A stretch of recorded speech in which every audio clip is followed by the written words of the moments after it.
Boa noite. Boa noite. Que a paz de Deus seja conosco, né? Mais uma vez. Vamos abrir a nossa Bíblia lá em João 3. João capítulo 3, todo mundo achou aí? Evangelho de João, capítulo 3. Vamos ler do versículo 14 ao 21. É uma certa continuação daquilo que falamos domingo passado sobre entender o novo nascimento. É isso? Nós falamos que o novo nascimento, na primeira abordagem de Jesus, ele manifestou 3 pontos importantes para que as pessoas pudessem entender. Ele falou do nascer do alto, que é o nascer de Deus.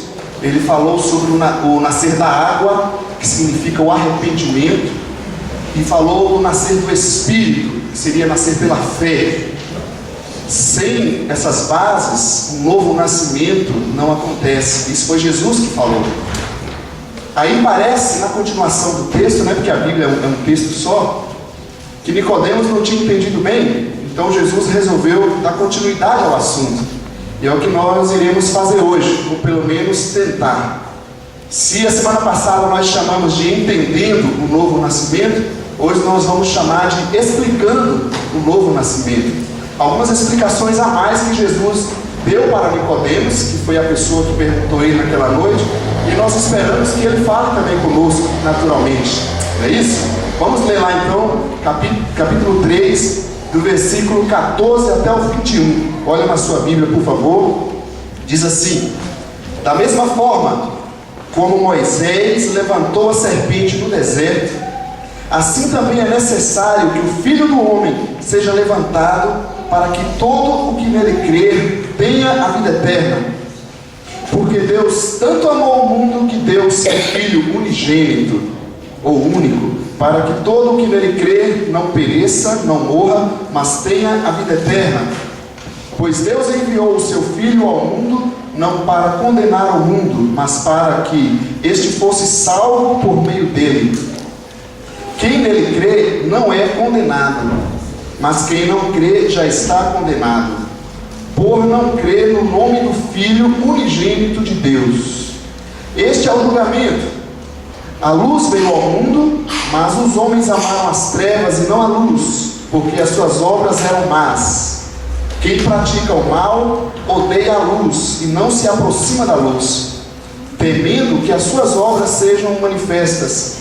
Mas quem pratica a verdade vem para a luz, para que se veja claramente que as suas obras são realizadas por intermédio de Deus. Amém? Bonito texto, né? Da palavra de Deus. Eu vou trocar aqui o microfone, Bruno. Esse cabo é menor, pode fechar.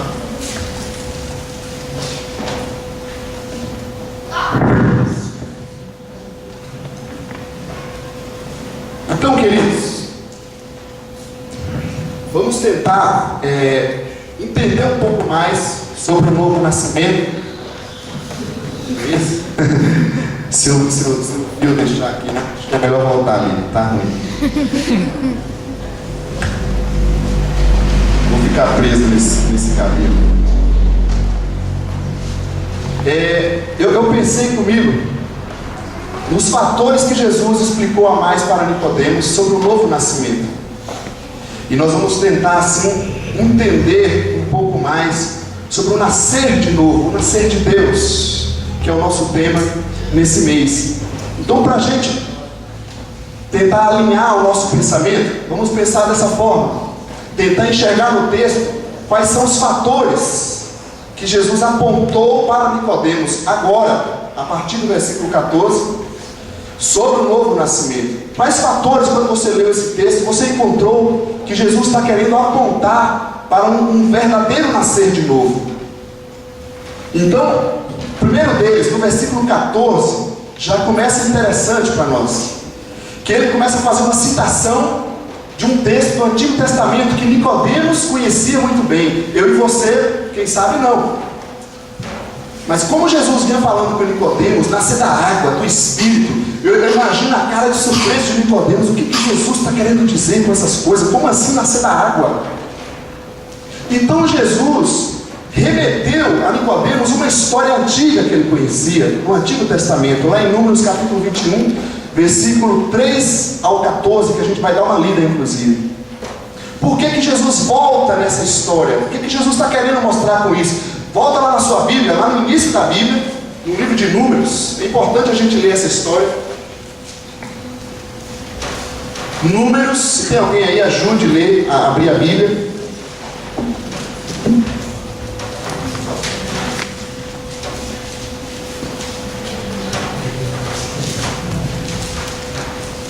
Primeira citação que Jesus traz está aí no capítulo de Números 21. Todo mundo encontrou? Vamos folhear. É o último livro da Bíblia. Quase o último, né? Se você começar da direita.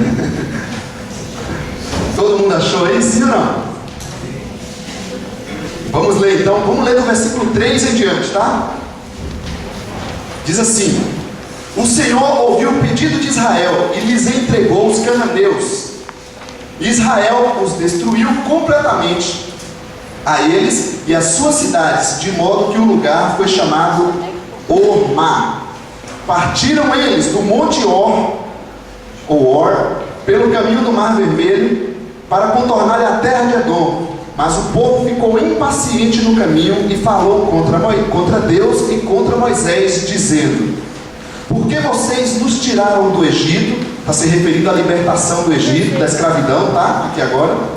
O povo queixando Deus e Moisés por ter libertado eles da escravidão. Olha só. Por que vocês nos tiraram do Egito para morrermos no deserto? Não há pão, não há água, e nós detestamos esta comida miserável. Aqui essa comida miserável que o povo está dizendo era um maná sobrenatural, era um milagre de Deus, correto? Olha que povinho abençoado, né? Vamos continuar, versículo 6. Então o Senhor enviou serpentes venenosas que morderam o povo, e muitos morreram. O povo foi a Moisés e disse: pecamos quando falamos contra o Senhor e contra você. Ore pedindo ao Senhor que tire as serpentes do meio de nós. E Moisés orou pelo povo. O Senhor disse a Moisés: faça uma serpente e coloque-a no alto de um poste. Quem for mordido e olhar para ela viverá.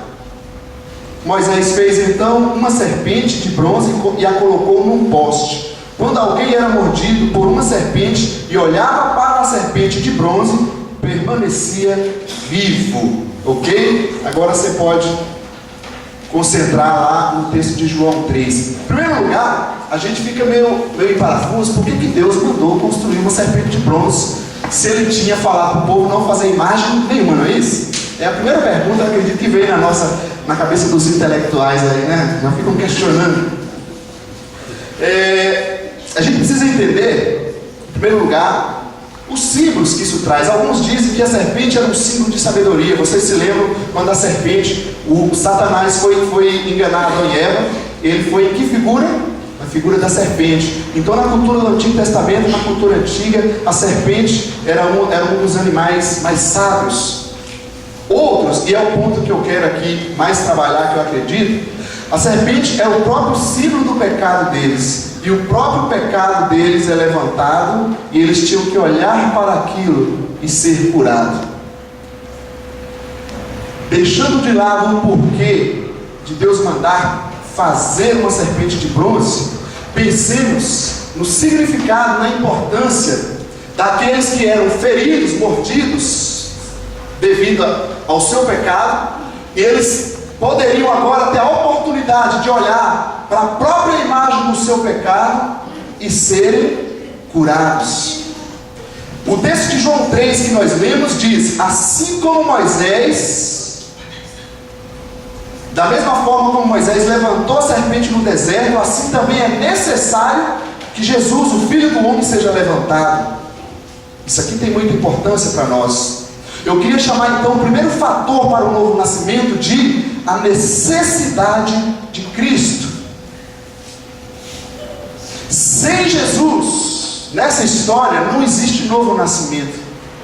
Independente de eu ter força de vontade, desejo de ser melhor, independente da quantidade de erro que eu cometo ou não cometo, sem Jesus na história humana não existe solução. Não estamos falando de religião, de clube, de grupo de amizade, grupo familiar. Não estamos falando nada disso.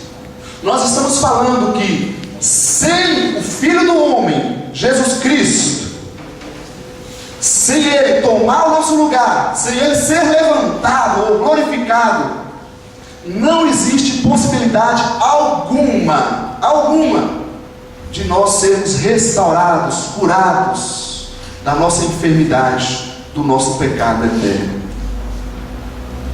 Então, amados, essa comparação que João está fazendo com Moisés, tem que ter uma grande importância para as nossas vidas. Que por mais que pensemos e começamos a acostumar que o que nos traz a salvação são as nossas boas obras, é a nossa força de vontade, a nossa fé, a quantidade de oração, o quanto erramos ou deixamos de errar, nós precisamos resgatar e colocar o nosso coração em Cristo. Se não olharmos para Cristo, para Jesus, não existe possibilidade de salvação. Não existe possibilidade de salvação. Agora eu queria atentar para os detalhes dessa história. Enquanto lá em Números, todo mundo foi mordido, porque todos pecaram. E quantos olharam para aquela serpente? E eu fico me perguntando, o texto não fala o que levava as pessoas, o que levaria aquelas pessoas que foram mordidas por serpentes a olhar para uma serpente pendurada. Por que essas pessoas fariam isso? Não estariam machucando a sua mentalidade, o seu orgulho humano, olhando para o próprio pecado, já ferido por ele, vivido em consequência por ter errado? Eles deveriam agora olhar para aquela serpente e ninguém falou nada para eles. O texto não diz, será que Moisés falou para eles, se vocês olharem aqui nessa serpente, vocês serão curados? Ou alguns começaram a olhar, e os outros viram e começaram a fazer o mesmo. É curioso para a gente. E aí agora vamos trazer para Jesus, que Nicodemos conhecia essa história. O Filho do Homem foi levantado, foi glorificado. Quando a gente pensa em morte de cruz, nós estamos se referindo num contexto de Roma, onde era a morte mais vergonhosa da época. Era a morte para o pior tipo de ladrão, escravo. Era a pior pena de morte que se podia existir na época. Era a morte de cruz, a crucificação. Então hoje já não seria mais para o nosso contexto. Então a grande questão não está na cruz, mas sim em quem foi levantado nela. Porque Pedro, um grande apóstolo, um grande líder da igreja cristã, também foi crucificado, vocês sabiam? E diz a história que de cabeça para baixo. Ele não se sentiu na honra de ser crucificado como o mestre foi. Ele falou, eu não sou digno disso, me coloquem de cabeça para baixo. Então a questão não é ser crucificado ou não. A questão é por que o mestre, o Senhor, deveria ser levantado, deveria ser glorificado. O texto, vocês não precisam ler, de Romanos 3,23 diz que todos, se referindo a toda a humanidade, todos pecaram e estão destituídos ou separados da glória de Deus. Olha a necessidade de Jesus. Às vezes a gente fica perguntando, mas qual foi o pecado que eu cometi? Eu não bebo, não fumo, não minto, sou uma pessoa honesta. E qual é a sua história? Qual é a sua origem? Quando a Bíblia está falando do pecado, ele está se reportando a nossa origem humana, de onde nós viemos, de onde nós somos. O texto do capítulo 5 de Romanos diz que, como um homem pecou, toda a sua descendência recebeu essa herança de pecado. Aí vem o Senhor e manda um homem do alto e todos aqueles que estão nele estão em obediência. Veja que não se trata de você ser bonzinho, ou melhor, ou pior. Se trata de estar em Cristo ou não. Essa é a mensagem do Evangelho, e a gente precisa entender isso aqui, como Jesus quis mostrar, para que a gente viva, queridos, um novo nascimento.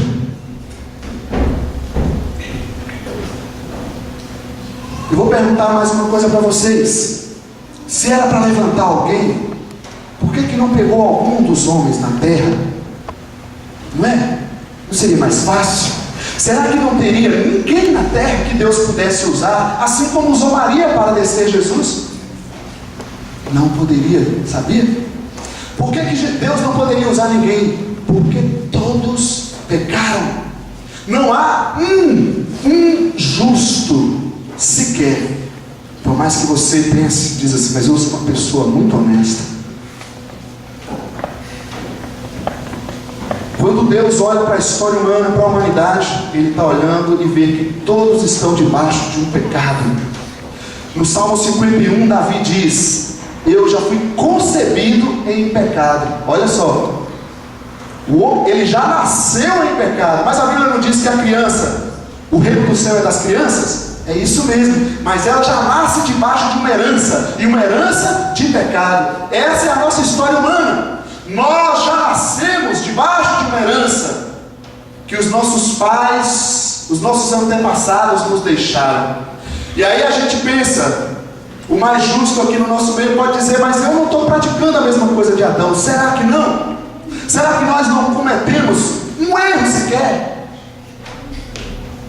Se tiver uma pessoa neste lugar, eu diria no mundo inteiro, que não tenha cometido nos seus 10, 11, 20 anos de vida um erro sequer, então nós poderemos dizer, não precisa de Jesus na história humana. Mas se não podemos dizer isso, então é necessário Jesus. Só tem um problema: Jesus era Deus, não era? João 17, 4 e 5 diz que ele já estava na glória. Então, se ele já era Deus, como é que ele ia realizar a obra humana? Seria muito fácil para ele. Se todos os seres humanos estavam em pecados, não tinha um sequer que pudesse nos salvar, Deus vir no nosso lugar seria muito fácil. Aí vocês têm que entender agora a necessidade de Jesus ter nascido como eu e você, nesse corpo fraco, passageiro, do barro.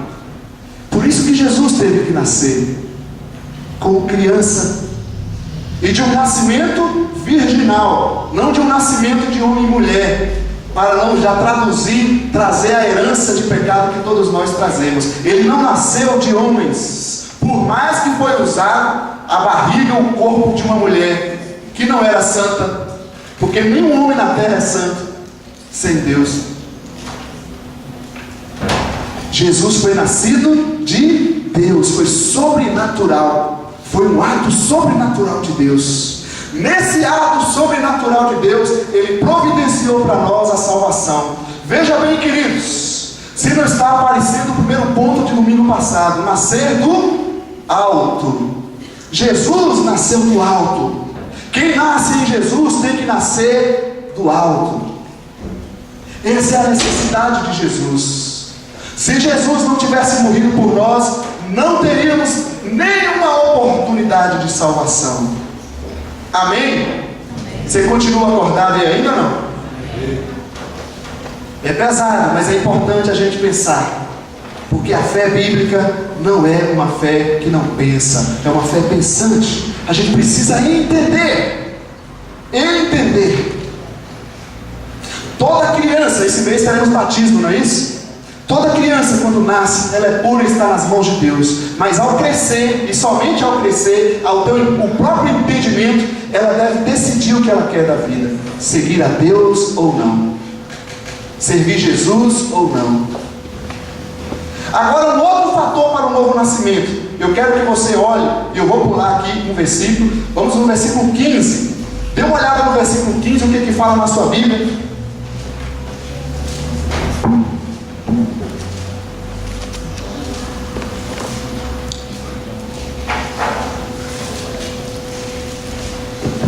É ruim ficar amarrado nesse fio aqui. O versículo 15, para mim, aponta um outro fator. Qual é o fator que está aí agora? É a fé. A necessidade de Cristo ter morrido para que nós nascêssemos de novo envolve agora uma outra questão. Ele morreu por quem? Essa obra, ele foi levantado na cruz por quem? Para aqueles que eu mais me agrado. O Lucas é uma pessoa que me agrada, tem uma boa fisionomia, uma pessoa agradável, então acho que Jesus deve vir para ele.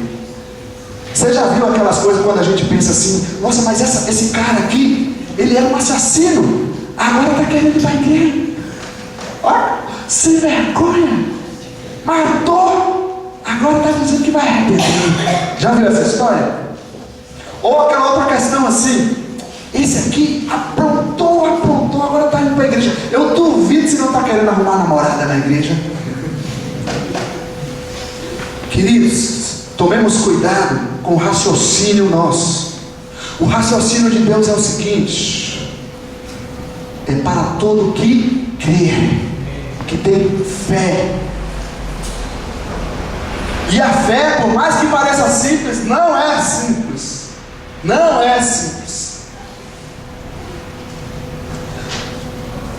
A fé vai ser uma resposta do que Deus fez por nós. E eu vou ilustrar ela mais para o final. Deixa eu falar uma coisa para você. Quando alguém, imagina quando o Lucas se apaixonou pela Gabi, casalzinho, cheio de amor, e aí ele começa, vem na igreja, não presta nem atenção no culto, só fica olhando para a Gabi, coração palpitando, né? E aí, o que ele esperaria da Gabi? Uma resposta, não é isso? E principalmente positiva. A fé é essa resposta, queridos. Deus, Jesus, quando foi levantado na cruz, sabe o que ele está fazendo? Ele está nos atraindo. Ele está dizendo assim: olha para mim, eu quero você, eu amo você, como nós cantamos. Ele está nos atraindo para Ele. No entanto, a decisão é da pessoa. Agora imagina se a Gabi não tivesse respondido sim para o Lucas. Muito pelo contrário, começasse a se aproveitar. Sabe aquelas meninas que gostam de fazer difícil? Tem menino também, né? Não, eu não gosto, o coração está morrendo. Eu não sei, eu vou orar, vamos ver, vou conversar com meu pai. Aí ela vem, o Lucas manda flor, manda carta, passa e-mail. Na época era carta, né? Elas começaram a namorar muito cedo. Manda cartinha, manda e-mail, manda bombom. E a Gabi, vou ver, não demonstra nenhum interesse. E para piorar a situação, isso é complicado, hein? Ninguém faz aqui. Ela começa a andar com outros meninos só para causar mais ciúme. Você não quer saber de você. Por que eu estou contando essa historinha, queridos? Porque essa é a relação de Deus conosco. Deus nos ama de verdade. Ele provou isso quando ele foi levantado na cruz. Só que ele não coloca amor no nosso coração, não coloca fé no nosso coração. Ele diz assim: eu te amo. Ele manda e-mail, ele manda alguém falar, manda um intermediário dizer: olha, eu quero você, vem para mim. E o ser humano vai responder. Isso é fé, sim ou não. Dizer: Deus, eu quero sim me entregar a ti, eu quero me relacionar contigo. Deu para entender um pouquinho mais da fé? Não é uma questão apenas mística, existe também. Tem gente que fala: não, esse negócio de sentir, eu gosto, vou dizer a verdade para você, eu gosto de cantar, chorar, é um negócio maravilhoso, eu não entendo por quê, mas eu me arrepio, eu choro, o coração palpita, não sei o que acontece, mas acontece, e é uma delícia. Se você nunca experimentou, experimente, é muito bom. Agora, a fé é essa resposta que a gente dá para Deus, devido àquilo que Ele fez.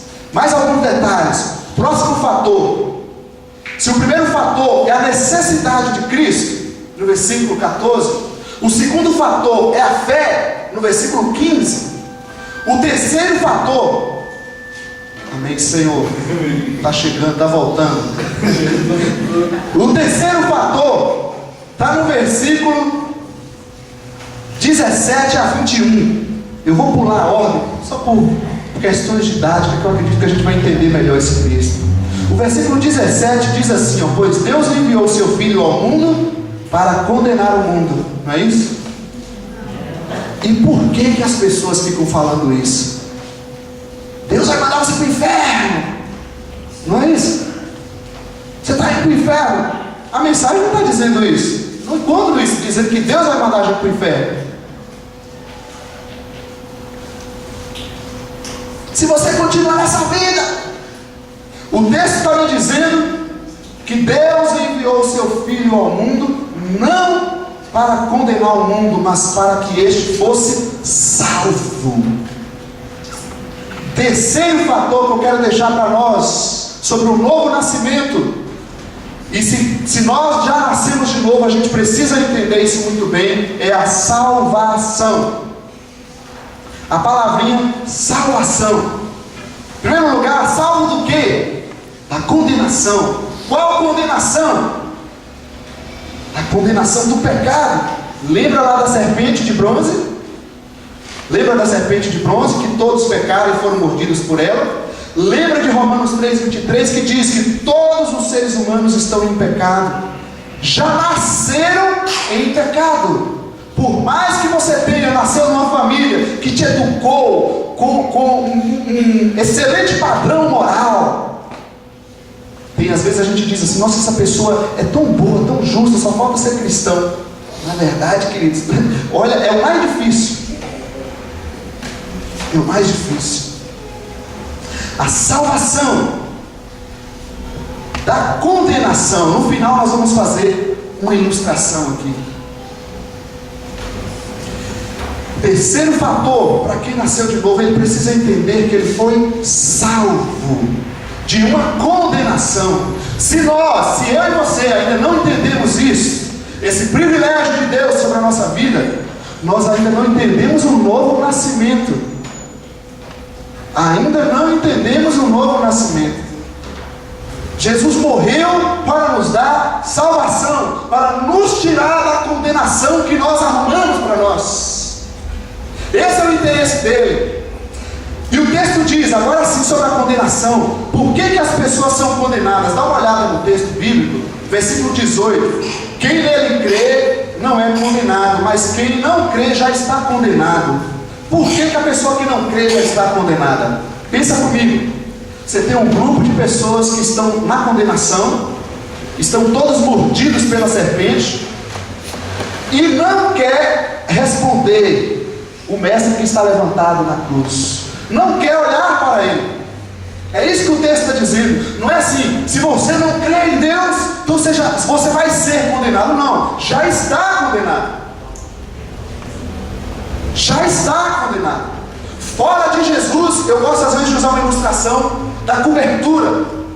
Se eu não estou debaixo da cobertura que é o sangue de Jesus, eu estou debaixo da cobertura da condenação. Eu estou condenado. Eu estou dizendo sim para a condenação. É por isso que Deus teve que enviar Jesus Cristo.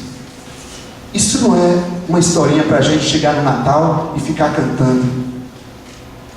A história é mais dura do que parece. Aí o texto vai dizer, continuando, versículo 19: este é o julgamento. A luz, que é Jesus, veio ao mundo, mas os homens amaram as trevas e não a luz, porque as suas obras eram más. Então aquelas pessoas que já estão condenadas, se não desejarem olhar para a cruz, olhar para o Jesus que foi levantado, glorificado por eles, o que ela vai escolher? Ela prefere continuar debaixo da condenação. E esse é o julgamento. Na verdade, nós mesmos é que estamos nos julgando. É o próprio ser humano que está batendo martelo. Ele está dizendo: eu prefiro ficar na condenação. E é por isso que a Bíblia diz em alguns lugares que o ser humano, no dia do julgamento final, será indesculpável. De repente alguém vai dizer: mas eu não sabia direito. Aí a necessidade da igreja pregar o Evangelho de Cristo.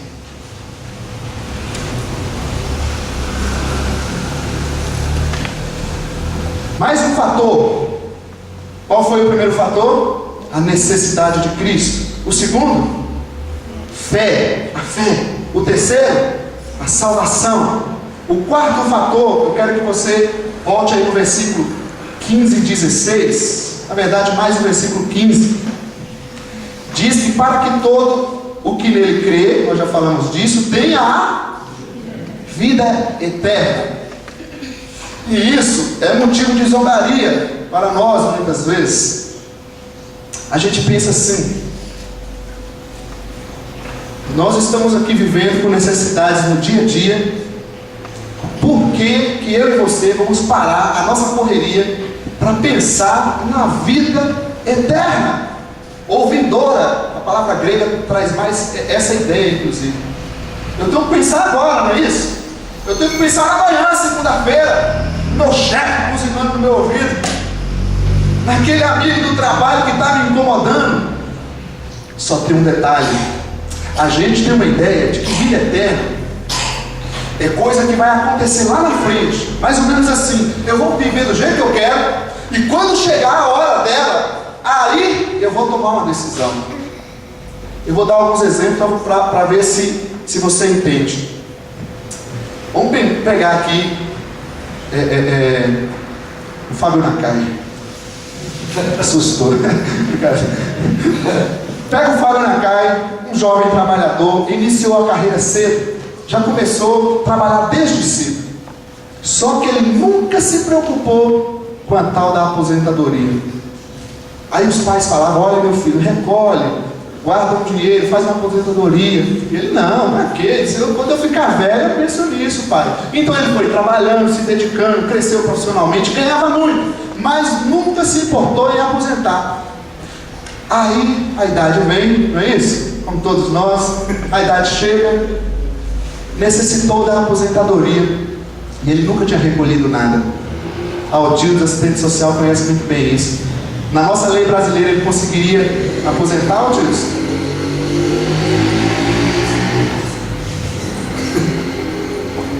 Volte comigo. Nós vivemos a vida inteira aqui na terra do jeito que a gente quer, dizendo: Deus, quando chegar lá, o Senhor vai dar um jeitinho mais para mim. A gente vai levando, se preocupa com tudo, com o trabalho, com a família. Isso é bom, aliás. Vai vivendo a vida com sonhos e tal. Só que chega a hora que o juízo final bate o martelo, e aí nós estamos diante do Senhor da eternidade. E o que vai acontecer? Sabe o que vai acontecer? Infelizmente, quem entrou, quem pagou, vamos dizer assim, né? Quem fez seu plano de aposentadoria desde cedo, ele vai se aposentar. Mas quem não fez, não vai. E isso não é falta de amor de Deus. Isso é a condenação que a própria pessoa escolhe. Porque Jesus foi levantado para nos dar vida eterna. Agora, cabe a nós desejar, querer isso ou não. E tem um outro detalhe, que você viu pelo exemplo da aposentadoria. A vida eterna é comprovada não lá na frente, no futuro. Na verdade, a vida eterna é comprovada hoje. Inclusive, a ideia do texto é que aquele que crê não terá a vida eterna, mas sim tem a vida eterna hoje.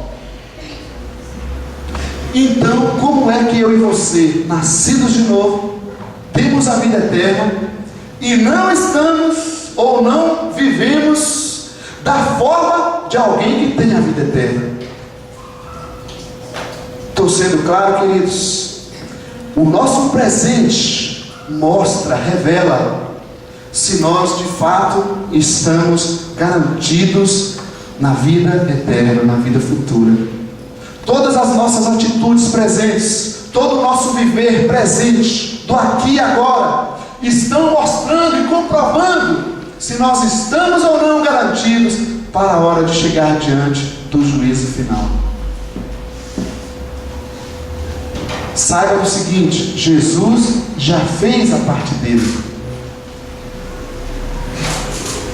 Agora tem um último fator que eu quero comentar com vocês, e agora sim no versículo 16, que é um versículo clássico. Se você nunca memorizou esse versículo, vou dizer, às vezes eu falo pesado, né? Se você nunca leu a Bíblia toda, não fala que é cristão ainda, nem isso. Hoje eu vou pegar só um versículo. Olha, se você nunca leu, nunca memorizou esse versículo, é impossível, queridos. Não tem um crente, um cristão, um seguidor de Jesus que não saiba esse versículo. É impossível.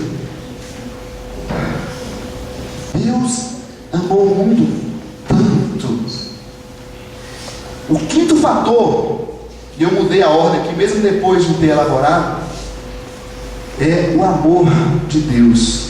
A base de tudo é o amor de Deus. O texto nos diz que Jesus nos amou demais. E por Ele ter nos amado tanto, o que Ele fez? Ele agiu. O amor de Deus age, Ele é ativo. O nosso amor humano, ele é uma reação em relação a Deus. Não fomos nós que dizemos: eu quero o Senhor, Deus. Foi Ele primeiro que começou a nos atrair, como Lucas fez com a Gabi. Foi Deus primeiro que começou a provocar situações para que eu e você desejássemos Ele. Então você imagina Deus o tempo todo, através de nós, através de pessoas, através da palavra, falando no coração humano: vem para mim, eu quero você. E essa pessoa dizendo não ao amor de Deus. Então, amados, o jeito que a gente ama a Deus é na verdade uma reação àquilo que Ele fez por nós. E como nós reagiremos se nós não entendermos de fato como Deus nos amou? O que nós faremos por Deus se nós achamos que Deus não fez nada por nós? Como nós viveremos a nossa vida aqui na terra se nós achamos que o que Jesus, que aconteceu na cruz, foi uma coisa muito simples? Ele era obrigado a fazer aquilo mesmo. E ai dele se não fizesse. Agora, uma pessoa que tem entendido o amor de Deus, ela deve reagir com uma entrega total. O nosso amor é uma reação. Mais uma diferença do amor de Deus para o nosso, quem sabe. O amor de Deus, ele é doador. Deus não pediu para a gente. Inclusive Romanos 5,8 diz que Deus nos amou quando ainda éramos pecadores. Ou alguém se tornou santo sem Jesus. Então Deus em primeiro lugar se doou por mim e por você. Em primeiro lugar, Ele agiu em nosso favor. Ele se doou por nós. O nosso amor não é doador. A gente está sempre cobrando do outro amor, não é isso? Sempre cobrando do outro respeito. Deus se doou, se ofereceu. Uma outra diferença: o amor de Deus não faz acepção. A gente olha e faz algumas acepções. A gente se relaciona mais com aquelas pessoas que a gente familiariza, não é isso? Tem mais amizade. A gente, quando uma pessoa, por mais que seja legal para a gente, um erro que ela comete, muitas vezes afeta todo o nosso relacionamento. A gente não consegue nem olhar mais na cara. Só que o amor de Deus não faz esse tipo de acepção. Muitas vezes temos pessoas como eu e você, quando a gente erra, tem dois extremos que eu sempre digo. Ou a gente vai partir para o extremo de achar que é tudo normal, Deus tem que me perdoar mesmo, que não é bem assim. Ou a gente parte para o extremo de dizer assim: eu não vou mais à igreja, eu não mereço. Colocando o poder do perdão na atitude que eu tive errada naquele momento. O amor de Deus não faz acepção. O amor de Deus é para todo o que nele crê. Ou mudando a expressão, para todo aquele que responde sim para o seu chamado, para o seu amor. Essa é a nossa fé. Apenas responder sim ao seu amor, à sua fé. Mas o fator, o amor de Deus não é circunstancial. Quando erramos, Deus nos ama. Quando fazemos tudo bonitinho, Deus também nos ama.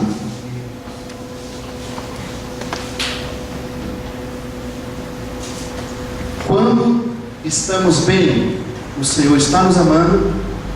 Mas quando estamos mal, o Senhor também nos ama. Quando Ele nos abençoa, é porque Ele nos ama. E quando não abençoa, vou colocar entre aspas, Ele também nos ama. E por que a gente ouve as pessoas, e a gente vê isso demais em igrejas, tá? Sou abençoado. Mas ela se refere que é abençoada quando as coisas estão bem. Isso não tem nada a ver com o Evangelho de Jesus. Deus te ama quando as coisas estão bem. Deus continua te amando quando as coisas estão ruins aqui na terra. Porque na vida eterna que Ele preparou para nós, não haverá nada de ruim, não haverá choro, não haverá sofrimento, apenas lá. Aqui na terra, Ele diz, passaremos por tribulações, aflições, e muitas delas não são fáceis. Como você tem se sentido nas horas que as coisas não estão tão boas? A gente não pensa assim, Deus não me ama. Se a gente fizer isso, a gente está negando o Evangelho. Deus continua te amando. Mesmo quando as coisas boas, não ruins que aconteceram, foram cometidas por nós mesmos, Deus continua nos amando. Eu quero fazer uma ilustração. Tudo que a gente falou, eu acredito que essa ilustração demonstra. Toda analogia é falha. Pensa nesses três aqui como grupo. Desculpa, só hoje, só para ilustração. O grupo dos condenados. Eles vão representar a humanidade, que diz a Bíblia que está perdida. Perdida, independente de religião. Presta bem, eu estou falando bem devagar, que a gente precisa entender isso, queridos. Senão, nós podemos estar perdendo tempo. E eu não quero que ninguém perca tempo neste lugar. Essa palavra precisa entrar no coração da gente, para que a gente nasça de novo. Porque religião não me faz nascer de novo. Então, Fabiano, Samuel e a Maiara, a gente tem que pensar nelas duas, né? Vão representar aqui o grupo da humanidade. Estão todos condenados, diz a palavra. Deus então levanta, o texto diz que importa que o Filho do Homem seja levantado. Olha bem, quantos discípulos de Jesus negaram Jesus porque Ele foi morto? Não queriam que Jesus fizesse isso. Mas o texto que nós lemos disse que é necessário que o Filho do Homem, que Jesus seja levantado. Então fica numa posição igual a Jesus. Assim. Aqui Deus levanta Cristo. E do lado de cá a gente tem a humanidade perdida.